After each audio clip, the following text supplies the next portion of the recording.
On this week's episode of 90 Degrees, we talk to one of the most successful bettors in the world.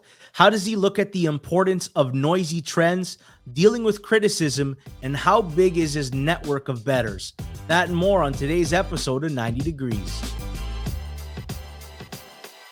Welcome to the 90 Degrees podcast, where we take an inside look into the sports betting industry. I'm your host, G-Stack George, and I'm excited because today's guest is a professional sports bettor, co-host of Bet the Process, a podcast that I love to listen to, and co-founder of Unabated.com. But you probably already have heard of him, Rufus Peabody. Thanks for joining me. Hey, thanks for having me, George. Rufus, normally I do a lot of research on guys and I listen to previous interviews because I try not to repeat questions that they always get. But I feel like I'm so familiar listening to your podcast that I didn't have to do past research. I got a feel for who you are, and I'm hoping to ask enough unique questions to make it different. But I wanted to start with, what was your life before sports betting? For those who wonder, what does Rufus's life look like? Before sports betting. Yes. So before sports, I mean, I was always into sports and the number side of sports. I was a big Orioles and Redskins fan growing up, Maryland basketball. And I don't know, I guess it was a fairly typical, atypical life. I played a lot of sports. I didn't sports bet as a kid. I ran like NCAA tournament pools and stuff, but I was never really introduced to the world of sports betting. I didn't have parents that bet. I didn't know any of my friends that did. And so it was this sort of foreign world that got introduced to me back in 2007. How old were you in 2007 when you get introduced to the world of sports betting? I was 21. I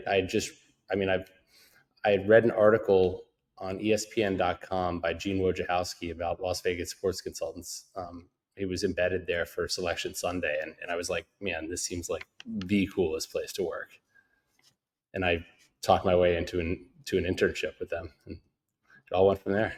Okay, before that though, did you have I know when I was young, I wanted to be a lawyer growing up, and then I learned what actually goes into being a lawyer and how much precedent and minutia there is, and I'm like, it's not as sexy as the movies and the shows make it out to be, like this spar of words. What did Rufus want to do before sports betting became a thing? I wanted to be a sports journalist, I think. I mean, I that's what I thought going to college, but I really, when I was in college, I really didn't even think about it. I know that's weird, and probably a very privileged thing to say, but I had no idea what I wanted to do with my life. And speaking of being a lawyer, I didn't think I wanted to be a lawyer, but I was always interested in like fairness. And I worked in high school, well, middle school actually, as a youth soccer referee, and then middle and high school as a youth soccer referee and a little league baseball umpire. And that is so. My parents always thought like that I'd end up being some sort of like something law related just because I cared a lot about fairness. All right, let me ask you something. You see, oftentimes when a play goes against someone, I remember there was a baseball game a week ago where a guy argued balls and strikes, and the next 8 calls that were tight went against that team. Do you believe in that aspect of, if someone pushes you too far, or you just like, I've got a job to do, I don't care, I won't take it personal? Was that your approach to being a ref? Oh, for me as a ref, I prided myself in not taking it personally and basically making the right call. And I loved the games where there was controversy. There was once a game I was refereeing, it was a girls' soccer game, and one of the teams was basically like all white girls, and the other team was mostly like all Hispanic girls, and it got like really ugly. And coaches are being like, look, like she shoved her, like, how did you not call that? And I'm like, well, I only have 2 eyes and I'm having to follow the play. If it happens behind me, I can't see it. And I remember one of the coaches was like, I'm going to pull my team off the field. And I'm like, okay. And he's like, I'll tell your supervisor. And I was like, okay, there's nothing I can do if I don't see what happens. Like, feel free to do that. I get paid the same regardless. And so I always loved when a coach would yell something at me and I would be able to yell back be like, no, you're actually wrong because this is the rule, or a parent. So I liked the excitement of it. So those are a lot more fun than the games where just there was like no real action. I've You been know, known to fight with a referee or umpire or two in my lifetime. You are a successful sports bettor. I talked about my journey when I joined Rob Pizzola on Circles Off podcast, and a lot of it was my struggle to get to a place where I figured things out. Um, did you? How long did it take for you to figure out how to navigate sports betting? I mean, I'm still figuring it out, right? Love I that think we, answer. but so I think a lot of people's journeys are starting sort of as a losing better and then learning how to win. And I think my journey, I came at it from a different place of not being somebody that bet, but nor like bet recreationally ever. And so my introduction was all sort of data driven. Like I built a baseball model based on my sort of senior thesis, looking at inefficiencies in the baseball betting market, and I back tested. I expected to do this well, and I learned a lot implementing it. Like that's only half the battle there. So there was a lot of learning, but I I think the big thing is I was never going to go fire on anything without like having a, a really strong idea that it was going to win. I have a I have a question about modeling. Does it always start and begin with the math, or does it start with the hypothesis and then you figure out the math after through sample size and data and if that theory works? Because when I hear trends, I cringe is my first reaction, but I'll always ask myself, okay, is there something that explains this trend and a cause for it, and then start to appreciate that the math could be cause and effect as opposed to just happens to be uncorrelated, just as happenstance. No, I definitely have hypotheses that I test for sure, and so um, I try to, rather than looking at a trend like against the spread or something like that. What I try to do is basically be able to identify an underlying effect and quantify that effect, so that I'm not then at the mercy of the market remaining inefficient in a certain way. And so if like the market catches up to some trend, something that they were undervaluing or overvaluing in the past, um, I'm not going to be firing into it assuming it's there, because I won't show the edges Yeah. that that I did in the past. Yeah, for myself, when I hear like a stat about this quarterback struggles in primetime games, and I'm like, it's such a small sample size of what he actually does, and I might not read into that as much. But when I hear like a first year head coach struggles to cover the spread on a Thursday night football game, a first year head coach, short week, that's a brand new circumstance that perhaps he wasn't ready and didn't ready his team enough in that situation where you have short time to prep for a team, and I go, there's a trend where I'm like, okay, now let's look at the sample size and let's see if there is something to it. I need a reason at first to want to explore the math after. I actually wanted to talk to you about golf. Oh, wait, I want to interject on that. I think that's a really interesting example, and I think a good avenue for sort of me to explain my approach on these things. And the approach there is to sort of say, okay, let's say a player struggling in primetime games. There might be a significant sample, but that doesn't mean that it's going to continue that way. And so I would essentially look and and see other quarterbacks, basically if there's any predictive value overall across the spectrum of the whole population of quarterbacks. Basically, if this guy's, how much they've underachieved by in primetime games has any predictive power. And so, if they underachieve by, let's say, I don't know, like 10 expected points over the course of like 3 games, like, what does that mean going forward? So I think that you're not gonna, I think it's very rare that there's only one, well, that there's some effect that only exists for one person or one coach, for example. Like if, and, and so if that's the case, I'm going to miss those. But if it's something that, like, in the past, I've seen, oh, there have been quarterbacks that have struggled in prime time, but we've seen that predictively as a whole, like that doesn't actually, there's no persistent predictive power there. Then I'm going to say, okay, let's, we're just not going to, I'm not going to use that. Okay. I actually wanted to talk to you about golf. First, I have a funny story. When I was hosting a podcast of my own, I had Patrick Everson on, and he's telling a story about interviewing you at the Super Bowl and how like you got your computer set up and you're going through simulations for props. And a buddy of mine in my group chat says, "Who is this Rufus guy? He sounds interesting." And I explained to him, like, Rufus is one of the best golf bettors out there. And every time he hits any golf bets, any outrights, he always posts a screenshot and he goes, "Tell Rufus about me. I'm ready to work for him." Right. And my friend loves you, but I want to ask you about golf because I find it fascinating for two reasons. I think when COVID happened, a lot more people got interested in golf and the potential in betting it. I also think people like to bet events. March Madness is an event, it's its own tournament. And golf provides, 25 or 30 different weekend events. So isolated events, tournaments, things for people to get interested in. Has the market changed from when you first started betting golf to now? Have you noticed an influx of people in the market? I mean, I think the market, I mean, for sure it has. The market's always changing.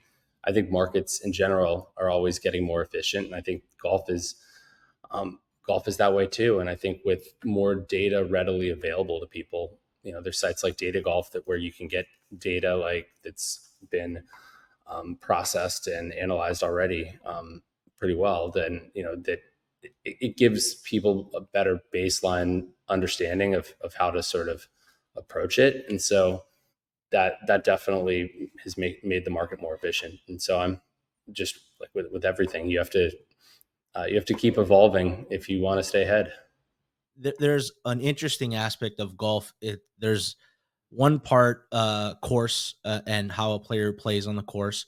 There's one aspect of how has he looked in the last 2 years, and then there's one other aspect of recent form. When you're weighing the three, and obviously I'm not asking you to give out your recipe. Um, how do you balance what the right ratio is of what you put higher importance on?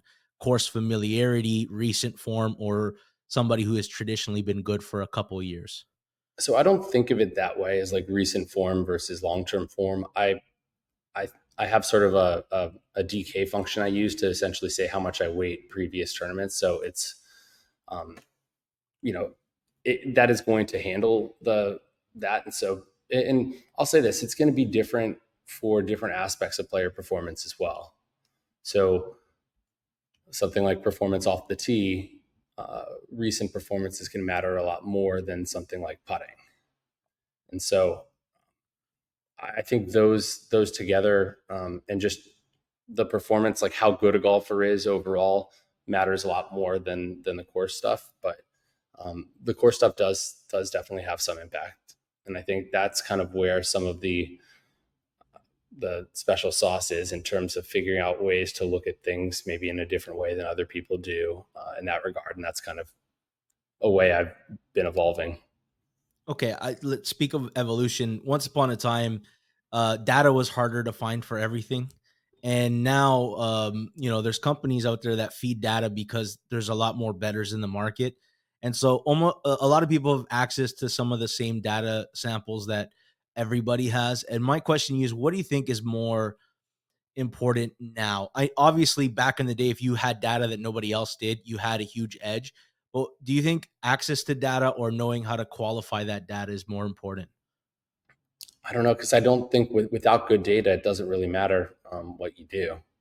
If you're at an information disadvantage, you're playing a sucker's game, unless it's like just a really really inefficient market. But so I would say that's kind of like the right data is a prerequisite. I think for me, the ability to process it has always been my advantage. But Okay. I know that there's other people that just think have like that win by having an information advantage and cultivate networks for to get information. And that, so I think there's different ways to do it, but I think you definitely need to have good data. Hey, I want to talk to you about Pinnacle. Pinnacle is the world's sharpest sports book and available to bettors in Ontario. Find out what the pros have known for the last 25 years. Competitive odds, your trusted sports book. Bet smart, bet Pinnacle. Must be 19 plus in Ontario. Please play responsibly. Not available in the US. You're always growing your your network. I know I think it's Telemachus joined up with your team. uh how uh how large and important is your network, and how do you go about finding the right people to let in? So this is something I probably haven't been great at throughout my career, but like I've been too slow, I think, to bring people on. But we have our actual team is very small. Our team is like, I'd say, four people. Because you could argue maybe five. But and then obviously we have lots of net, like we use a lot of different people to bet, so Yes. it's very decentralized there. I'll say when I started, I was on a team of four people, or I guess eight. There were four sort of main partners, and then four like runners, like minor partners, and then that was what 2009, and people kind of came in and out of that, but I basically was with that group until 2016, I think. At which point I kind of felt like I was getting a quarter of the profit, and I felt that, I mean, I was originating everything we were betting for the most part, and so I kind of felt like I deserved a little bit a higher share. And I think we'd been working together for so long, and I think that was difficult. It was very difficult when you're really close friends with these people to sort of have that conversation. And I think there were some hurt feelings, and I ended up kind of like um, mostly going out on my own at that point. And it's been a journey since then. I've been yeah, it was a lot in a way. It was a lot easier when I was one of four people that were very experienced in this already, Yeah. than it is sort of having to having the buck stop with you. But um, I don't know. It's all part of the journey. What's your ideal team setup? And I say this for in this perspective, I don't like a lot of overlapping skill sets, especially if I believe I can produce the best version of that skill, that necessary skill. When I would put together group projects, I would I would put together people that maybe people would overlook. I don't want four versions of me. I want three other people that do things that I am not capable of, and fill in the holes. Um, I think that's part of it is because I'm a bit of a control freak like that, and I the guy I trust the most in the world is me. Is that your reluctance to grow your team, your unwillingness to trust people to do it at your level, or what would you say it is? I think. I mean, certainly, I've always been pretty. I've guarded my IP pretty tightly, but I think the bigger thing is also just that you're making. Um, you bring on more people, you're taking a smaller slice of the pie, and so you need to be able to have faith that you're building that pie to a large enough extent that it's worth it. And sometimes that's hard to really know. And I think that what I've realized from bringing Telemachus on is that, like, maybe I should have made that bet long ago, because I think it's sometimes with just inertia, um, you kind of, I don't know, inertia can kind of stop you from change and growing. And but in terms of skill sets, I mean, he what works so well is that our skill sets are all very complementary. There's things that we can all do a little bit, but for the most part, we have different expertises, which makes it work really really well. All right. I want to actually talk about work life balance, but I want to save that towards the end because I like your approach to life outside of just sports betting, and I'd like to talk to you about that. Uh, I had Captain Jack on this podcast, and he said a quote that made it around, gambling Twitter and made the ends, that Rufus is the best sports bettor he knows. I want to put you on the spot. You don't have to name any names, but who's the best sports bettor that you know? Well, he's not betting right now, but Matt David out. He's a good author too. Yeah, he is. His brain just works at a level that like nobody else I've seen. I mean, like when he was with Deck Prism, I mean, with Deck Prism, he had a whole like it's like that whole team was in essence just trying to like take his brain and build products with it. He just thinks about things on this it's such a high level. There's I oftentimes if someone explains something to me enough or their perspective, I can start to understand how they view things and how they arrive to that conclusion. There's one guy in my pathway, and this isn't related to sports betting, but every time he gave me a vantage point, I never saw it coming. He's a marketer, and he has a way of looking at things like I've never seen before. Like it breaks my brain to how he gets to conclusions, and then when he explains it, I'm like, it does make a ton of sense. They say you never stop learning in sports betting. You referenced it earlier in the interview. What's something that you can share you've learned in the last 6 months? A new piece of information that changed your outlook. So I think what I've learned is that I need to spend more time and energy focusing um, on teamwork and managing people and essentially like the people skills within the team. And sometimes it's better to take a little bit of time away from my computer and to think big picture and to lay out a plan than it is to just dive into things and just be like grinding the whole time. And I think that's kind of always been my tendency to just kind of like dive into things and I think that but if you do that, there's going to be some wasted motion. And so I think it's that patience. Generally, when I think my superpower is the ability to really just hyper focus on something and work really hard on it for a while. I'm not good at the sort of day to day management side as much as I am good at like building stuff Yeah. and just getting like going all in on that. And so when I'm there though, I'm like I need this data now. Like, oh, someone's like they can get to it in 2 days. I'm like, well, that doesn't help me now. So I'm so being more patient in terms of with that is been something I've been getting better at. Okay. I appreciate that. You have a great podcast with Jeff Ma. How do you know Jeff outside of it? Where do you guys meet? Jeff and I met, it's, I think, the Sloan Sports Analytics Conference back in maybe 2012 or 2013, more than 10 years ago. And at the time, I don't think he knew any other professional sports bettors. I mean, he might take issue with that, but I don't believe he did. And so he was very interested in the way I looked at things, and we kind of hit it off. Now, the movie hadn't come out at that point, or not. For No, those who don't know, okay, it had come out. Yeah. The character in the movie 21, Ben Campbell, the whiz kid, was based on Jeff Ma. Who pitches who on the idea of a podcast? When do you guys formally say, let's get on the mic and let's talk? There's some disagreement over this. It was the summer of 2017 though, because there was a Vegas trip and we were at Wet Republic. It was Jeff, me, and Brian Mead, among other people, and I think that's kind of where the idea for it came. And Brian Mead was at the time was at this had the Sports Action app, which became part of the Action Network then.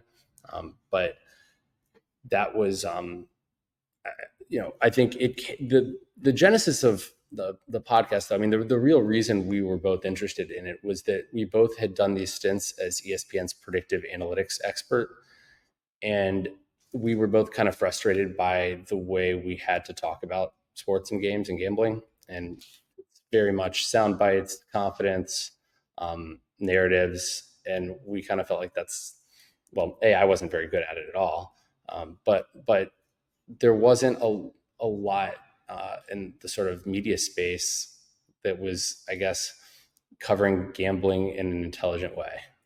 And so that's where Bet the Process was born. And I believe that I came up with the podcast name, but Jeff is, I think remembers incorrectly. Hey, the easiest way to improve as a sports bettor is use multiple sports books and always get the best odds. We recommend using an odds comparison tool like BetStamp. BetStamp compares odds across every sports book for games, futures, and player props. Save time and money by clicking BetStamp before you bet. Download the app today. If you're looking to sign up for a new sportsbook account, please check out the offers available at betstamp.app/circles off or hit the link in the description. If you sign up through this page, it helps support the show. Now back to the episode. I love it. I love your dynamic. You guys are feisty. You guys will get on each other's cases. Well, Jeff gets on your case. I think that's the dynamic that you guys have. I've been accused of not going hard on guests, and I say, you know what? I can't do it. That's not my style of broadcasting. If you want Barbara Walters and grilling a guest, you're not going to get it with me. I won't bring on a guest if I don't have some level of admiration for or respect. You brought on a guest, Jason McIntyre. I That was the first time I was like, I felt awkward listening to it. I'm like, my God, I need to step out of the room.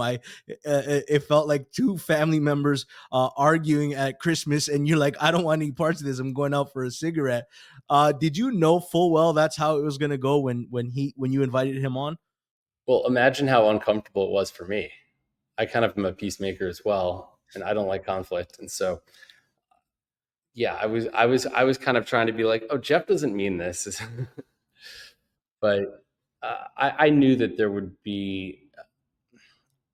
I knew there'd be some of that for sure. And yeah, Did you guys but have you ever talked to him since? Like, was it hard feelings after, or did he understand? oh, I think he understood, but I don't know. I mean, Jeff has a way of, I don't know. I mean, Jeff can be very direct, and he gives great feedback. But I think if people take it personally, then they're not going to listen to it. And so that's kind of, I think he did a pretty decent job though. And I don't think, I mean, I think he told Jason after that, like, thanks for coming on. And like, it was not personal at all in any way. And so, I think that relationship's okay. I don't know. It didn't devolve into a shouting match if nobody's heard the episode, but I do recommend you listen to it. There was some talks about having Darren Rovell also joining you guys on the pod. Darren is like a lightning beam for controversy, and uh he recanted on his promise to show up on the pod. Do you think he's ever going to reconsider? I don't know. I mean, probably not, but saying a promise is kind of, I don't know, mischaracterizing it a little bit. I asked if he would come on. He said sure, but this was after his panel with where Rob like tore him a new asshole. Um, like I think he kind of I mean, he reconsidered. I think he kind of was like, well, what am I going to gain from this? And Sure. decided that it wasn't in his best interest, and that's fine. But I mean, I I respected him for showing up on that panel at Vet Bash. I don't know how it was billed to him. I tell you, I think he came to network with Billy Walters to get the interview, and he agreed that, "All right, I'll put up with the panel to pull off the Billy Walters interview." That's I hadn't thought about that. That makes a lot of sense. My all-time favorite, episode was a guest named Shane Sigsby. I hadn't heard him on any other podcast. It was brand new, and I thought you guys did a great job. I thought he has a fascinating story. Um, who do you have an all-time favorite episode or guest? And I know you don't want to throw under the bus everybody that you don't name, but is there one that stands out that maybe surprised you how good it turned out? I don't know. I mean, I think our recent run of episodes have been really, really solid, but there's no one episode that I would say that was the best. That's because you're scared of BPR and you need to put out some high quality interviews so that you I don't know, you know what? I'll be honest, the BPR thing, I kind of like the kind of accountability and the feedback I get on individual episodes, because our bet the process reviews are, I mean, we're trashed in general just from the stuff back with Empire Maker back in late 2020 when he or 21 where he paid no, it was 2020, where he paid like 50 people $20 each to give 1-star reviews for us. So but I like the idea of a feedback from individual episodes to see what kind of works and what doesn't, and it has motivated me to up my game a little bit, I think. I enjoyed it. Actually put me onto an interview that I had never heard. And so I thank them for that, even though they hate me and they think I'm the worst host in this space. I don't care. I Yeah, but want to, you just have to keep you're going to keep getting better and then like show them, right? That's you know what?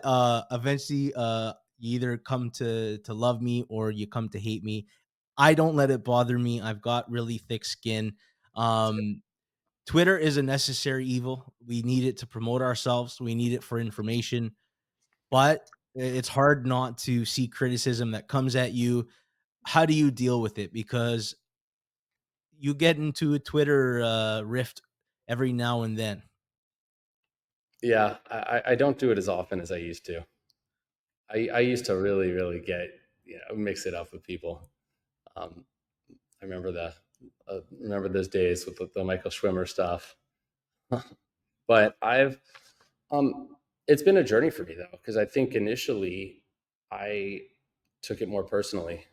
'Cause I'm a pleaser. I want people to like me, um, and it was if somebody said something negative, I was like, no, they just like no. I mean, I'll explain it to them, then they'll understand, right? And what I realized is like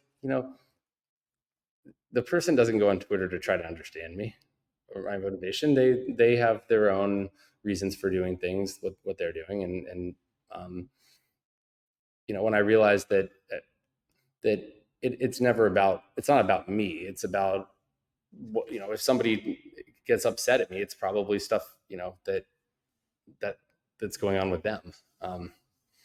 And so that kind of thought made it easier. But I mean, I've developed the thick skin, I guess, where it doesn't affect me. I've realized that I think it's come from like having a better idea of who I am, like my identity. And when I thought my identity was like being like the best golf bettor, then then it's tough because that's really fragile. Like that's not going to last forever. And so when I realized like that my identity is like who I am as a person, and suddenly the other stuff didn't matter as much. And so what yeah, what what I realized is when life changed for me, as far as dealing with criticism, is the day I stopped trying to validate myself to anybody. I don't care. I am who I am in all my faults and goodness. And if you don't like the person that I am, that's fine. That's your perception of it. I also find people are easy to criticize online, and I have high doubts that they would ever say that to me in person, so I don't take it personally.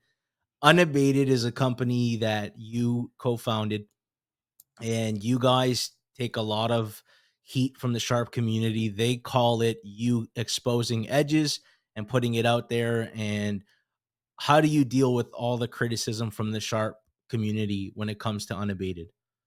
well, first off, I think we're all. I mean, anybody who's a sharp better is helping to eliminate edges, right, and make the market more efficient. So I think it's the fact that something like the teaser tool um, made it put it in the hands of a lot more people. But so I'll say I think that I'm kind of painted by some people as like this opportunistic person with this plan to sort of extract money from other bettors. And again, nothing I say if you've already made up your mind is going to change that. But the truth is that Unabated kind of came out of well, it was during the pandemic, and I was I wanted a new challenge and liked the idea of like working with the team on something on a new project. And it's been a journey. I enjoy the building of products and stuff. I've realized that I do not like the business side of things at all, and Mhm. so I recently earlier this year like taken a step back and said I don't want to be involved in the business stuff. Like that's just not something I enjoy. Like you guys know how I feel. If there's something really important, you can talk to me. But I want to be involved when we're building a product like the NFL simulator, or like that's how I work the best. And so it's been a learning experience, and I totally get why people or upset about quote edges being ruined. But um, the and I would probably be that feel that way if I were in their shoes as well. Um, I think the ethos that I've always sort of had, and what I'm more passionate about is sort of building these products that let people kind of quantify their own opinion, like the Yeah. NFL simulator, where you can come in with your own power ratings, um, or like the prop stuff where we'll price out that distribution for you based on your projection. Like to me, that stuff makes more sense. Unfortunately, I just don't think that stuff is what is as popular, because I think if I try to build products for me, there's not as many people um, like me, or you for that matter, right? That are um, unfortunately, I think people want the answers more, and so that's something that we've had to wrestle with as a company for sure, and we're not always all on the same page on that. Well, even though I told you I'd like to be a lawyer, I'm not. I'm not here to litigate the ethicalness or anything about Unabated. I did want to ask you it though. I want to move into the portion of the interview to end things. I want to talk about life outside of sports betting. I find a lot of us identify as a sports bettor and it consumes them. My favorite aspects of life are outside of sports betting with friends and family and my hobbies. My first question is, if you weren't betting sports, what's a career path that you thought you could be really successful in? Maybe a sports journalist. I don't know. I really have no idea. I mean, I maybe something on Wall Street, although I never thought I would. I don't think I had enough like passion about. I mean, I think what makes me a good sports better is an interest in having questions. I mean, asking the right questions is so important, and I don't know if I'd be able to do that in traditional finance. Um, so I really don't know. I would have thought probably something related to sports, though. I always thought working in a front office would be amazing, and now I'm like, thank God I'm not doing that. I still think it would be fun. My dream is to be in an NFL draft war room one day, even if I'm just the guy mopping the floor. I would like to experience the electricity of it. I want to ask you about work life balance. Um, Obviously, there's a lot of hours in this type of work. What is your out of work balance like? Is it do you have a part of the year that you get to decompress, or is there a hobby that you do? Is there, I don't work evenings anymore? What's your escape from the work? That's it's something I struggled with a lot over the years, and I think I've gotten a lot better at it in the past year or two. I do like playing golf.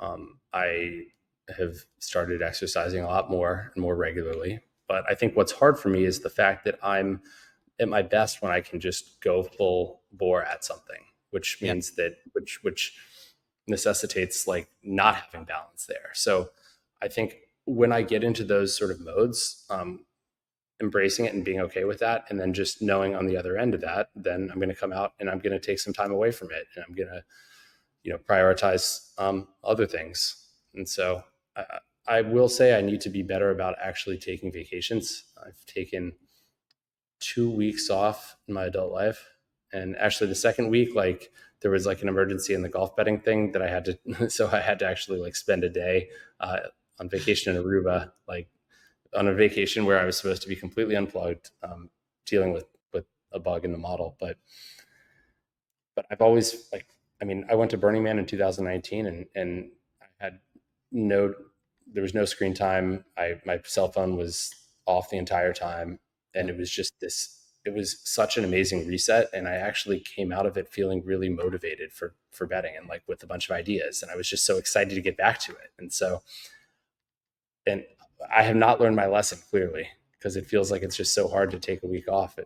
But that's what I need to do. Do you struggle with this part? You go on the vacation, you come back, you're like, yeah, I got to do that more often. I've got to vacation, see more of the world. It's so good. And then you get back into the grind of things and you're like, no, I can't get away. I'm too Yeah. busy. Right. Okay. That's something that I struggle with. There's a wrestler, Kevin Nash. If you knew him from WWE, his name was Diesel. He was asked a question on why wrestlers never leave the wrestling business, even as they get older. And he says, if you walked by an ATM machine and it was firing $20 bills at you, you'd probably stop, grab a garbage bag and fill it up. And then you'd fill up a second, and then you'd fill up a third. And then you get to the point where you got 50 garbage bags full of cash, but it's still spitting out money. At what point do you just grab those 50 bags and walk away and call it a day? Or do you never walk away because it keeps spitting out money?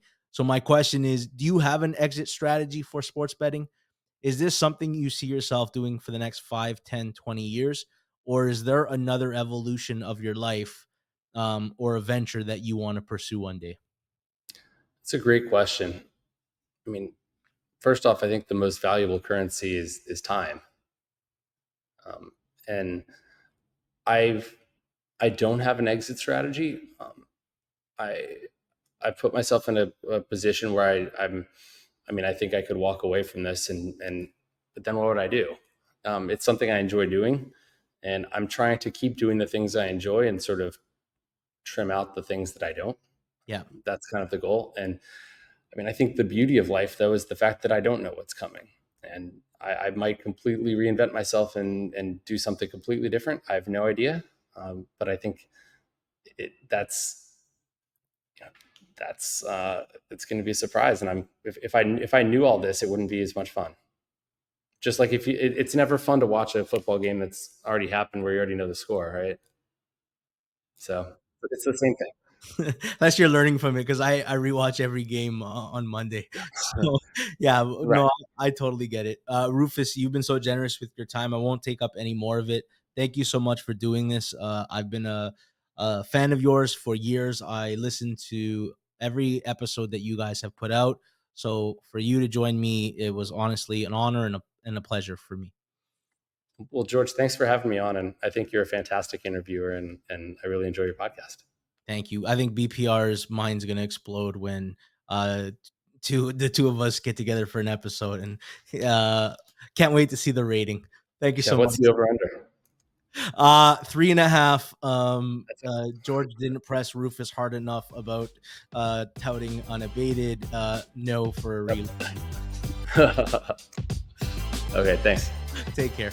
That's it for me. Another edition of 90 Degrees is in the books. I want to thank my guest, Rufus Peabody, professional sports bettor, co-host of Bet the Process, co-founder of Unabated.com, the sponsors of this podcast, Pinnacle and BetStamp, and my producer, Jason Cooper. Thanks for listening. Do me a favor before you go. Like the content, subscribe, share, and comment. We'll be back next week with another guest on the 90 Degrees podcast, where we give an inside look into the sports betting industry. That's it for me. Hope you enjoyed. Until next time.